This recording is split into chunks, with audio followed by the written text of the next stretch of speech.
नमस्कार दोस्तों, मैं हेमेंद्र कुमार आप सभी का स्वागत करता हूं आपके अपने YouTube चैनल अल्टीमेट लक्ष्य पे। दोस्तों, आज का हिस्ट्री का मेडिवल हिस्ट्री का 10वां पार्ट में मैं आप सभी का स्वागत करता हूं। इसके पहले मैंने टोटल 9 पार्ट अभी तक पढ़ा दिया है किसका, तो मेडिवल हिस्ट्री का, और उसके पहले जो एंशिएंट हिस्ट्री का टोटल 13 पार्ट में मैंने पूरा वीडियो ख़त्म किया है। तो आप लोग जो है सारा वीडियो जो है हमारे डिस्क्रिप्शन बॉक्स में जाके देख सकते हैं कि हमने जो है लिंक सारा का वीडियो का दे दिया है। तो 1 से 13 तक का जो एंशिएंट हिस्ट्री का जो वीडियो का लिंक है वो मैंने डिस्क्रिप्शन बॉक्स में डाल दिया है, और जो यहाँ से 1 से 9 तक का जो है हमारा मेडिवल हिस्ट्री का सारा का जो लिंक है मैंने डिस्क्रिप्शन बॉक्स में डाल दिया है। तो आप वहाँ से जा करके अपना वीडियो है देख सकते हैं। ठीक है दोस्तों, तो हमारा जो ये मेडिवल हिस्ट्री का पार्ट है, आज हम 10वां पार्ट शुरू करने जाएंगे।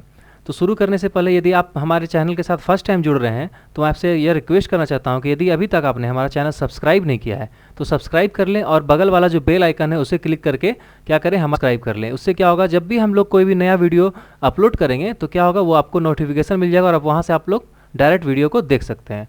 तो दोस्तों, आज जो हमारा ये मेडिवल हिस्ट्री का 3rd पार्ट है, इसमें हम लोग मुगल साम्राज्य का जो है जहांगीर के बारे में पढ़ेंगे। ठीक है, तो जहांगीर के बारे में पढ़ने से पहले जो हम लोग पिछले पार्ट में अकबर के बारे में पढ़े थे, हम लोग पहले उसका क्वेश्चन आंसर करेंगे, जैसा कि मैं हमेशा करता हूं कि पिछला पार्ट का क्वेश्चन आंसर करता हूं, उसके बाद ही हम लोग स्टार्ट करेंगे जहांगीर के बारे में। तो चलिए पहले क्वेश्चन आंसर स्टार्ट करते हैं। तो शुरू करते हैं क्वेश्चन आंसर। तो पहला क्वेश्चन है कि अकबर का जन्म कब और कहाँ हुआ था। तो इसका उत्तर हो जाएगा सन 1542 ईस्वी में हुमायूं के प्रवास के दौरान अमरकोट में राणा बीरसाल के महल में अकबर का जन्म हुआ था। ठीक है, तो इसको ये याद रखना है कि कब, 1542 ईस्वी में, और कहाँ, तो राणा बीरसाल के महल में हुआ था। अगला क्वेश्चन है कि फतेहपुर सीकरी में प्रवेश के लिए बनाए गए दरवाजे को किस नाम से जानते हैं। तो बुलंद दरवाज़ा। और बुलंद दरवाज़ा जो है तो अकबर ने ही बनवाया था, और क्यों बनवाया था, तो गुजरात विजय के उपलक्ष्य में बनाया था। चलिए अगला क्वेश्चन देखते हैं कि अकबर ने भू राजस्व के लिए कौन सी पद्धति अपनाई। तो उसका उत्तर हो जाएगा दहसाला पद्धति। ठीक है, चलिए नेक्स्ट क्वेश्चन। पानीपत का द्वितीय युद्ध में किसकी जीत हुई थी। तो पानीपत का जो द्वितीय युद्ध था इसमें जीत हुई थी अकबर की। जो अकबर और किसके बीच में हुआ था, तो अकबर और हेमू के बीच में हुई थी। हेमू कौन थे, तो राजा हेमचंद्र विक्रमादित्य थे, जो कि दिल्ली के लास्ट हिंदू शासक थे। ठीक है, चलिए हम लोग नेक्स्ट क्वेश्चन देखते हैं। अब अगला क्वेश्चन है कि जरी कलम की उपाधि से किसे नवाजा गया था। तो उसका उत्तर हो जाएगा मोहम्मद हुसैन को। ठीक है, अगला है कि बुलंद दरवाज़ा किस उपलक्ष्य में बनाया गया है। मैंने अभी तुरंत बताया था कि अकबर द्वारा गुजरात विजय होने पर या गुजरात जीतने पर बुलंद दरवाज़ा अकबर ने बनवाया था। अगला क्वेश्चन है कि अकबर ने सिरी कलम की उपाधि किसे दी थी। तो अब्दुल समद को दी थी उन्होंने सिरी कलम की उपाधि। ये सब सारा मैंने पिछले क्लास में बता दिया है। आप लोग जो है जाकर के पहले पिछला क्लास का वीडियो देख लें ताकि आपको आसानी हो क्वेश्चन आंसर देने में। ठीक है, चलिए अगला क्वेश्चन देखते हैं। गुजरात विजय के दौरान अकबर किन विदेशियों से मिला। तो उसका उत्तर हो जाएगा पुर्तगाली, और यहाँ पर ही जो है उसने सबसे पहले गुजरात में ही जाकर के समुद्र को देखा था। ठीक है, चलिए अगला क्वेश्चन देखते हैं। अगला क्वेश्चन है कि आईने अकबरी तथा अकबरनामा की रचना किसने की थी। तो इसका उत्तर हो जाएगा अबुल फजल ने। ठीक है, अगला क्वेश्चन है कि अकबर के मकबरे का निर्माण किस स्थान पर किया गया है। तो जहांगीर ने आगरा के निकट सिकंदरा में अकबर का मकबरा बनवाया था। तो सिकंदरा हो जाएगा इसका आंसर। नेक्स्ट है कि अकबर की मृत्यु कब हो गई थी। तो 1605 ईस्वी में अकबर की मृत्यु हो गई थी, और क्यों हो गई थी, तो डिसेंट्री रोग से हो गई थी। ठीक है, चलिए नेक्स्ट देखते हैं हम लोग क्वेश्चन। नेक्स्ट है कि अकबर के समकालीन कौन से सूफी संत हैं। तो शेख सलीम चिश्ती थे, और इसी के नाम पे जो अकबर ने अपने पुत्र का नाम सलीम रखा था, जो कि बाद में जहांगीर के नाम से आगे बढ़ा। ठीक है, नेक्स्ट है क्वेश्चन कि दीन इलाही धर्म स्वीकार करने वाला प्रथम और अंतिम हिंदू कौन था। तो इसका उत्तर हो जाएगा बीरबल।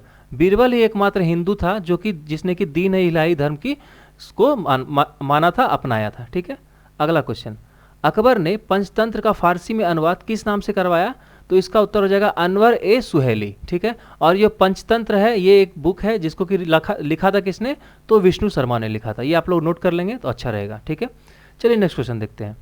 किसके संरक्षण में अकबर ने 1560 ईस्वी तक शासन किया। तो बैरम खां, और बैरम खां को अकबर किस नाम से बुलाता था, तो खान बाबा के नाम से बुलाता था। चलिए नेक्स्ट क्वेश्चन देखते हैं। अगला क्वेश्चन है कि दहसाला व्यवस्था को लागू करने के लिए किसकी नियुक्ति की गई थी। तो उसका उत्तर हो जाएगा करोरी, मतलब जिला अधिकारी की नियुक्ति की गई थी दहसाला व्यवस्था को लागू करने के लिए। अगला क्वेश्चन है कि अकबर ने किस धर्म की स्थापना की। तो उसका उत्तर हो जाएगा तौहीद इलाही या दीन इलाही। और दीन इलाही को जो प्रथम और अंतिम हिंदू कौन था जो दीन इलाही को अपनाया था, तो बीरबल हो जाएगा उसका आंसर, जो अभी मैंने डिस्कस किया था। अगला क्वेश्चन है कि महाराणा प्रताप कहाँ का राजा था? तो मेवाड़ का राजा था, और मेवाड़ का युद्ध भी हुआ था महाराणा प्रताप और अकबर के बीच में, इससे महाराणा प्रताप की हार हो गई थी। बट फिर भी जो है इस युद्ध के बाद भी महाराणा प्रताप ने अकबर की अधीनता स्वीकार नहीं की थी। नेक्स्ट है कि मनसबदारी प्रथा किसने लागू की? तो इसका उत्तर हो जाएगा अकबर। अकबर ने ही जो है मनसबदारी प्रथा लागू की। और मनसबदारी प्रथा क्या होता है वो मैंने पिछले क्लास में बताया था, अभी मैं थोड़ा सा उसको ब्रीफली बता देता हूँ कि मनसबदारी प्रथा जो थी इसमें क्या था कि जो भी सेना और सेनापति या मंत्री महामंत्री जो भी अकबर के दरबार में रहते थे उनको उनके काम के हिसाब से वहाँ पे मनसबदार दिया जाता, मतलब पैसा दिया जाता था, पैसा के टाइप का कुछ दिया जाता था। तो जैसे उसमें कैटेगरी था बना हुआ, तो क्या कैटेगरी था, कुछ 200 मनसबदार के थे, कुछ 400 के थे, कुछ 1000 के थे, कुछ 2000 के थे, कुछ 5000 के थे। जो 5000 जो मनसबदार प्राप्त करते थे वो सबसे हाई लेवल के आदमी थे वहाँ पे। ठीक है, चलिए अगला क्वेश्चन देखते हैं।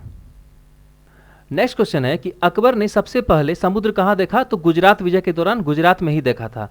और क्या देखा था? तो कच्छ की खाड़ी है जो है उसी को देखा था, ये हम लोग याद रखेंगे। ठीक है, नेक्स्ट है कि अकबर के दरबार में नवरत्न के नाम से प्रसिद्ध व्यक्ति कौन कौन थे?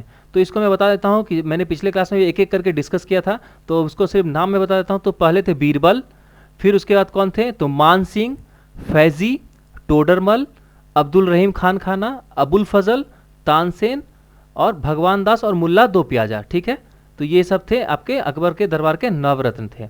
अगला क्वेश्चन है कि पंचतंत्र का फारसी अनुवाद अनवर ए सुहेली किसने लिखी थी? तो अबुल फजल ने ही लिखी थी। ठीक है, तो फारसी अनुवाद जो पंचतंत्र का किसने किया था? अबुल फजल ने किया था। चलिए नेक्स्ट देखते हैं। अगला क्वेश्चन है कि अकबर ने आगरा के नज़दीक किस स्थान की स्थापना की, मतलब किस नगर की स्थापना की? तो फतेहपुर सिकरी की स्थापना की। और फतेहपुर सिकरी में क्या बनवाया था? तो बुलंद दरवाजा बनवाया था। ठीक है, नेक्स्ट देखते हैं हम लोग। अकबर ने फतेहपुर सिकरी में धार्मिक परिचर्चाओं के लिए क्या बनवाया था? तो इबादत खाना बनवाया था। कहाँ बनवाया था? तो फतेहपुर सिकरी में। नेक्स्ट है कि हल्दी घाटी का प्रसिद्ध युद्ध कब और किसके बीच में हुआ था? तो 1576 ईस्वी में। मैंने पिछले क्लास में पिक्चर के माध्यम से बताया, आप लोग थोड़ा जाकर के वहाँ देख लेंगे। तो 1576 ईस्वी में अकबर के सेनापति राजा मान सिंह तथा महाराणा प्रताप के बीच में हुआ था, और महाराणा प्रताप जो है इसमें हार गए थे। ठीक है, चलिए अगला क्वेश्चन देखते हैं। नेक्स्ट है कि बीरबल की मृत्यु कैसे हो गई? तो यूसुफ जही के जो विरोध था उसको दबाने में बीरबल की मृत्यु हो गई थी। ठीक है, ये हम लोग याद रखेंगे।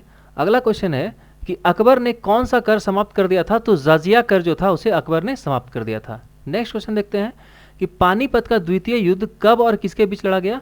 तो 1556 ईस्वी में अकबर और हेमू विक्रमादित्य जो राजा हेमचंद्र विक्रमादित्य थे उनके बीच लड़ा गया था। ठीक है, अगला क्वेश्चन, बीरबल के अलावे किस दरबारी ने दीन इलाही स्वीकार की? तो फैजी ने की थी। ठीक है, ये क्वेश्चन भी बहुत इंपॉर्टेंट है, इसको याद रख लेंगे। नेक्स्ट है कि सिंहासन पर बैठते ही अकबर ने कौन सा युद्ध लड़ा था? तो पानीपत की दूसरी लड़ाई लड़ी थी।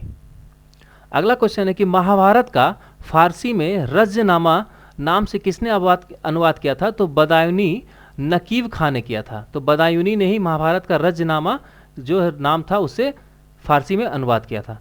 और आखिरी क्वेश्चन है कि अकबर ने महाभारत का फारसी अनुवाद किस नाम से किया था? तो अभी मैंने बताया था रजनामा, तो रजनामा नाम से किया था। तो ये था क्वेश्चन आंसर का सिलसिला। चलिए अब हम लोग आज के पार्ट में आते हैं जो कि हम लोग जहांगीर के बारे में पढ़ेंगे। तो अकबर के बाद जो मुगल शासन जो हुआ उसमें जो सत्तारूढ़ हुआ वो हुआ जहांगीर। जहांगीर जो 1605 से 1627 ईस्वी तक। तो हम लोग देखते हैं तो मोहम्मद सलीम, तो जहांगीर का जो बचपन का नाम क्या था? वो था सलीम। और किस नाम पे था? तो शेख सलीम चिश्ती जो थे अकबर उनका अनुयायी था, इसलिए वो जो धर्म वो उनके धर्म के नाम पे ही जो है उन्हीं के नाम पे उन्होंने अपने पुत्र का नाम रखा था। उसका जन्म कब हुआ था? तो 30 अगस्त 1569 ईस्वी को फतेहपुर सिकरी में शेख सलीम चिश्ती की कुटिया में हुआ था। तो ये बहुत इंपॉर्टेंट है, शेख सलीम चिश्ती की कुटिया में हुआ था, और जो यही शेख सलीम चिश्ती के कारण इसका नाम जो है सलीम पड़ा था। अगला है कि उसकी माता जो थी उसका क्या नाम था? तो वो भारमल की पुत्री मरियम उजमानी थी। तो मतलब ये जो जहांगीर थे इनकी जो माता का नाम क्या था? भारमल की पुत्री मरियम उजमानी, जो कि जोधाबाई के नाम से भी जानी जाती थी। ठीक है, इनका जो नाम बदलकर क्या रख दिया गया था? मरियम उजमानी, जिनको कि जोधाबाई के नाम से भी जाना जाता है। और ये किसकी पुत्री थी? तो राजा भारमल की पुत्री थी। अगला है कि अकबर ने उसे सेखू बाबा कहकर पुकारता था। अकबर जो है इसे क्या, जो जहांगीर को सेखू बाबा कहकर पुकारता था। ठीक है, चलिए नेक्स्ट देखते हैं। नेक्स्ट क्या है? नेक्स्ट है कि अकबर ने अपने पुत्र का नाम सलीम सूफी संत शेख सलीम चिश्ती के नाम पर रखा था। अभी मैंने पहले भी डिस्कस किया था कि जो अकबर ने शेख सलीम चिश्ती के नाम पे ही जो अपना पुत्र जो है जहांगीर का नाम बचपन का नाम क्या था? सलीम था, और इन्हीं के नाम पे उन्होंने रखा था। नेक्स्ट है कि 4 वर्ष की अवस्था में सलीम की शिक्षा का अच्छा प्रबंध किया गया था। तो 4 वर्ष की अवस्था में सलीम को जो है उसको अच्छा शिक्षा का प्रबंध किया गया। उनके शिक्षक में प्रमुख थे कौन? तो अब्दुल रहीम खान खाना। और ये अब्दुल रहीम खान खाना कौन थे? तो अकबर के दरबार के जो नवरत्न थे उनमें से एक थे। ठीक है, चलिए अगला देखते हैं कि 13 फरवरी 1586 ईस्वी में सलीम जो थे मतलब जहांगीर का विवाह किससे हुआ? तो भगवान दास की पुत्री मानबाई से हुआ। किससे हुआ? तो भगवान दास की पुत्री मानबाई से। ठीक है, उसके बाद क्या हुआ कि जहांगीर को न्याय की जंजीर के लिए याद किया जाता है। यह जंजीर जो है सोने की बनी थी, जो आगरे के किले शाहबुर्ज और यमुना तट पर स्थित पत्थर के खंभे में लगवाई हुई थी। ठीक है, अगला है कि जहांगीर द्वारा शुरू की गई तुजुके जहांगीरी नामक आत्मकथा पूरा करने का श्रेय मोतबिंद खां को जाता है। ठीक है, तो ये तुजुके जहांगीर है, इसका जो श्रेय किसे आता है? तो मोतबिंद को जाता है। ठीक है, नेक्स्ट है कि 1600 ईस्वी में जब अकबर दक्षिण में असीरगढ़ के किले को जीतने में व्यस्त था तो शहजादा सलीम ने खुलेआम विद्रोह करके स्वयं को इलाहाबाद का सम्राट घोषित कर लिया था। तो अकबर के समय में जो है शहजादा सलीम ने ही मतलब जहांगीर ने एक विद्रोह किया था। कब? 1600 ईस्वी में। ठीक है, जो हम लोग पिछले पार्ट में पढ़े भी थे। फिर 1602 ईस्वी में सलीम ने वीर सिंह बुंदेला से अबुल फजल की हत्या करवा दी थी। ठीक है, जो वीर सिंह बुंदेला थे इनसे क्या किया? अबुल फजल जो कि अकबर के दरबार के नवरत्न में से एक थे, उनकी हत्या करवा दी थी। किंतु बाद में अकबर से उसने माफ़ी मांग ली और उसे क्षमा कर दिया गया। लेकिन बाद में अकबर से क्या किया? अकबर मतलब अपने पिता से उन्होंने जहांगीर ने माफ़ी मांग ली और उसे क्षमा कर दिया गया। फिर 1604 ईस्वी में शहजादा दनियाल की मृत्यु हो गई, अतः सलीम अकबर का इकलौता जीवित पुत्र रहा। तो जो शहजादा दनियाल था ये भी अकबर का पुत्र था, लेकिन सिर्फ जीवित कौन रहा 1604 ईस्वी में तक? तो सिर्फ जहांगीर मतलब सलीम ही जीवित रहा। फिर 21 अक्टूबर 1605 ईस्वी को अकबर ने सलीम को अपना उत्तराधिकारी नियुक्त कर दिया। तो 21 अक्टूबर 1605 ईस्वी बहुत इंपॉर्टेंट है कि जहांगीर का मतलब कब दिल्ली की गद्दी पर बैठा, मुगल शासक कब शासन करने लगा स्टार्ट? तो 1605 ईस्वी में करने लगा। ठीक है, चलिए हम लोग आगे देखते हैं। अब अगला है कि अकबर की मृत्यु के पश्चात 8वें दिन 3 नवंबर 1605 ईस्वी को आगरे के किले में सलीम का राज्याभिषेक संपन्न हुआ। तो 3 नवंबर 1605 ईस्वी को आगरा का जो किला था उसमें सलीम का जो है राज्याभिषेक संपन्न हुआ। उसने नसीर उद्दीन मतलब नरूद्दीन मोहम्मद जहांगीर बादशाह गाजी की उपाधि धारण की। तो किस नाम से वह राजगद्दी पर बैठा? तो नूरुद्दीन मोहम्मद जहांगीर बादशाह गाजी की उपाधि धारण कर वह राजगद्दी पर बैठा।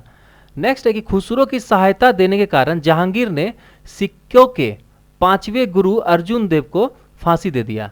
तो क्या हुआ? जो खुसरो की सहायता करने के कारण ये जो खुसरो था यह भी एक क्या था? इसने क्या इसकी जो है सहायता इसकी सहायता किसने की थी? तो सिखों के 5वें गुरु थे कौन? तो अर्जुन देव। और इसे क्या हुआ? जहांगीर ने क्या किया? फांसी दिलवा दिया था। ठीक है, जो खुसरो था गुरु से गोइंदवाल में मिला था। ठीक है, जो अमीर खुसरो ये तो था, अमीर खुसरो नहीं, खुसरो जो था यह किससे मिला था? सिखों के गुरु जो थे 5वें अर्जुन देव से मिला था। और इसी कारण जो जहांगीर ने इनकी हत्या करवा दी थी, मतलब इन्हें फांसी दिलवा दिया था। नेक्स्ट है कि अहमदनगर के वजीर मलिक अंबर के विरुद्ध सफलता से खुश होकर जहांगीर ने खुर्रम को शाहजहां की उपाधि प्रदान की। तो जो खुर्रम था ये कौन था? तो जहांगीर का बेटा था, तो उसको इन्होंने शाहजहां की उपाधि प्रदान की थी। ठीक है, ये हम लोग नेक्स्ट जब शाहजहां के बारे में पढ़ेंगे तब हम लोग इसके बारे में पढ़ेंगे विस्तार से। अगला है कि 1622 ईस्वी में कांधार मुगलों के हाथ से निकल गया था, शाह अब्बास ने इस पर अधिकार कर लिया। तो मतलब 1622 ईस्वी में क्या हुआ कि जो कांधार था जो अफगानिस्तान में पड़ता है वह मुगलों के हाथ से निकल गया और उसके बाद जो है वह किसके हाथ में चला गया? तो शाह अब्बास जो है इनके हाथ में चला गया। चलिए हम लोग नेक्स्ट देखते हैं तो नूरजहां के बारे में। तो नूरजहां का जो है बहुत ही फेमस रोल रहा है इसके जहांगीर के इसमें। तो हम लोग देखते हैं नूरजहां कौन थी। तो ईरानी निवास मिर्जा गयास बेग की पुत्री थी नूरजहां। ठीक है, इनका वास्तविक नाम क्या था? मेहरू निशा। 1594 ईस्वी में नूरजहां का जो विवाह था वो अली कुली बेग से हुआ था। ठीक है, बट क्या हुआ कि उसके बाद क्या हुआ? जहांगीर ने एक शेर मारने के कारण अली कुली बेग को शेर अफगान की उपाधि प्रदान की थी। तो जहांगीर ने एक शेर मारने के कारण अली कुली बेग जो थे इनको शेर अफगान की उपाधि दी थी। लेकिन क्या हुआ? 1607 ईस्वी में शेर अफगान की मृत्यु हो गई। ठीक है, और मेहरू निशा जो थी वो क्या हुई? अकबर की विधवा सलीम बेगम की सेवा में लग गई। जो अकबर की विधवा थी सलीमा बेगम उनके जो है उनकी सेवा में लग गई। कौन? तो मेहरू निशा। ठीक है, उसके बाद क्या हुआ कि सर्वप्रथम जहांगीर ने नवरोज त्यौहार के अवसर पर मेहरू निशा को देखा और उसके सौंदर्य पर मुग्ध होकर जहांगीर ने 1611 ईस्वी में उनसे विवाह कर लिया। तो ये बहुत इंपॉर्टेंट है कि जहांगीर ने जो है मेहरू निशा जो कि नूरजहां बाद में बनी तो उससे 1611 ईस्वी में विवाह कर लिया। विवाह के पश्चात जो है जहांगीर ने उसे नूर महल और नूर जहां की उपाधि दी। तो ये बहुत इंपॉर्टेंट क्वेश्चन है कि नूर महल और नूर जहां की उपाधि किसे प्रदान की गई थी, तो मेहरुनिसा को प्रदान की गई थी। किसके द्वारा, तो जहांगीर के द्वारा। नेक्स्ट हम लोग देखते हैं कि नेक्स्ट क्या हुआ था उसके बाद। तो नेक्स्ट हुआ था कि जहांगीर ने नियाज बेग को शाही दीवान बनाया। नियाज बेग कौन थे, तो नूरजहां के फादर का नाम था, पिताजी का नाम था।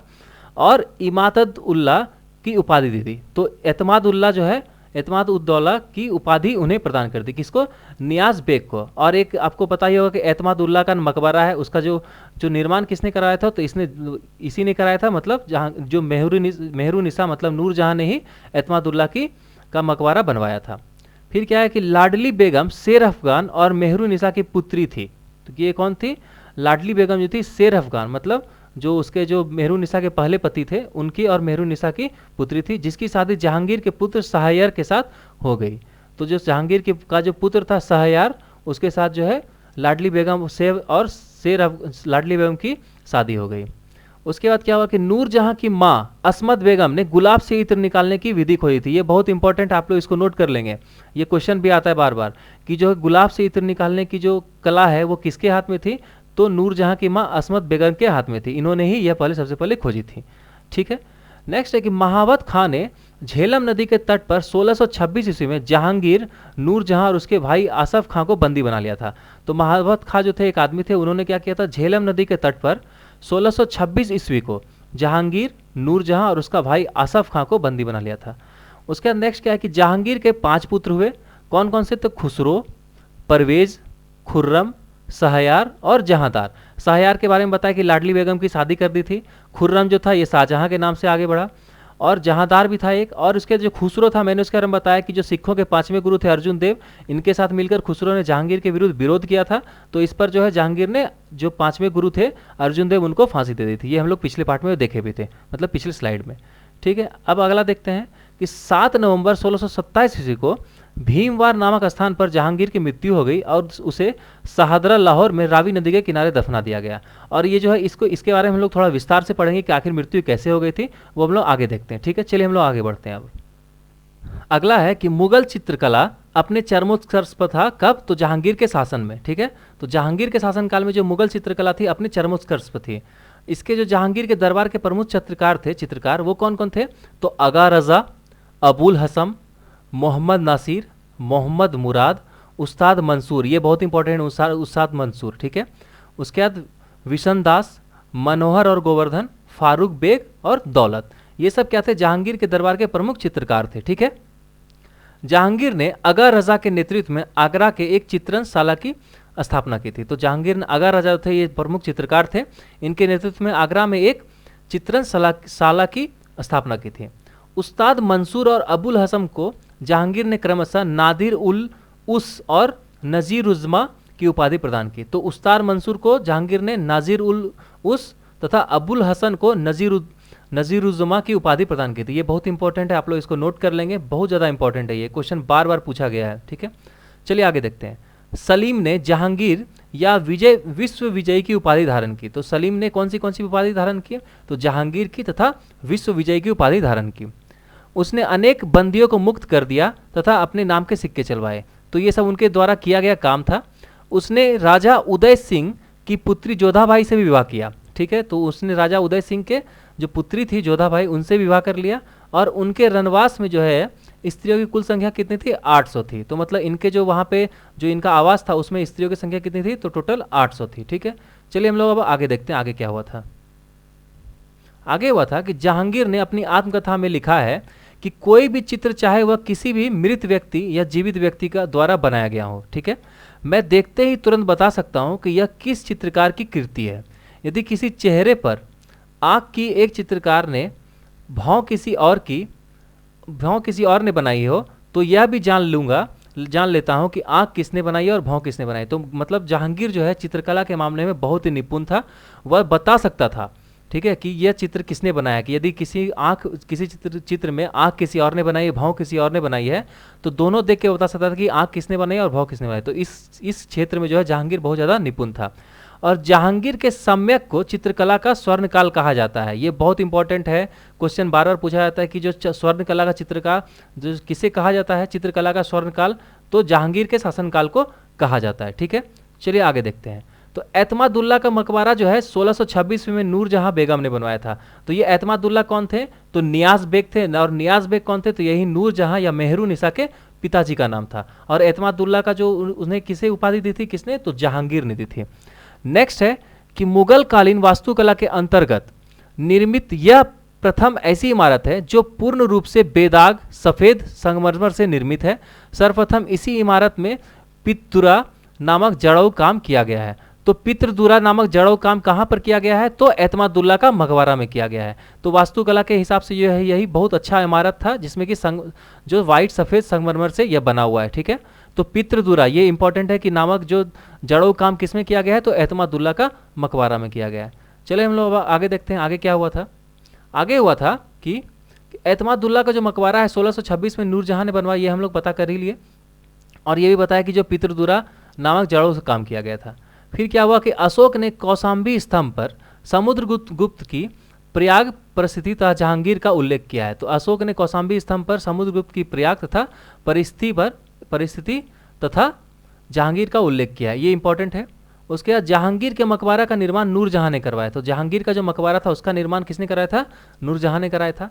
जहांगीर के शासनकाल में कैप्टन हॉकिंस, सर टॉमस, रो विलियम्स और फिंच जो है एवं एडवर्ड टेरी जैसे यूरोपीय यात्री कहाँ आए थे? तो दिल्ली सल्तनत में आए थे, मतलब मुगल काल में उनके यहाँ आए हुए थे। ठीक है, अब हम लोग आगे देखते हैं आगे क्या हुआ था। जो जहांगीर के द्वारा लड़े गए कुछ युद्ध या कुछ विजय थे, तो हम लोग वो देखेंगे। तो पहला इसमें आता है मेवाड़ का युद्ध।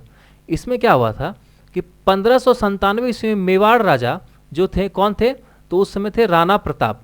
उनकी मृत्यु हो गई, उसके बाद राणा अमर जो है उनका उत्तराधिकारी बना। तो ये राणा अमर कौन था? तो महाराणा प्रताप का पुत्र था। जहांगीर ने अपने शासनकाल में 1605 ईस्वी में शाहजादा परवेज के अधीन मेवाड़ के विरुद्ध सेना भेजी। जो शाहजादा परवेज था ये जहांगीर का 5 पुत्र में से एक था। इसने क्या किया? जहांगीर ने शाहजादा परवेज को भेजा कहाँ पे? तो मेवाड़ के लिए युद्ध करने के लिए 1605 ईस्वी में। और मेवाड़ के जो दर्रे में राणा अमर सिंह तथा मुगल सेना के बीच मध्य संघर्ष हुआ, मतलब युद्ध हुआ यहाँ पे। उसके बाद क्या हुआ? इस युद्ध का कोई भी परिणाम नहीं निकला। ठीक है, फिर 1608 ईस्वी में महावत खां तथा 1609 ईस्वी में अल्लाह खां को अमर सिंह के विरुद्ध भेजा गया, किंतु उसने भी कोई महत्वपूर्ण कार्य नहीं किया। मतलब इन दोनों को भेजा गया कि आप लोग जाइए और उससे मतलब संधि कीजिए, कुछ भी कीजिए, मतलब फिर भी कुछ भी असर नहीं हुआ, कुछ नहीं हुआ। फिर 1614 ईस्वी में शाहजादा खुर्रम को अमर सिंह के विरुद्ध भेजा गया। घोर युद्ध के पश्चात क्या हुआ? राजपूतों को संधि करनी पड़ गई। तो ये खुर्रम था, मतलब कौन था? शाहजहां था।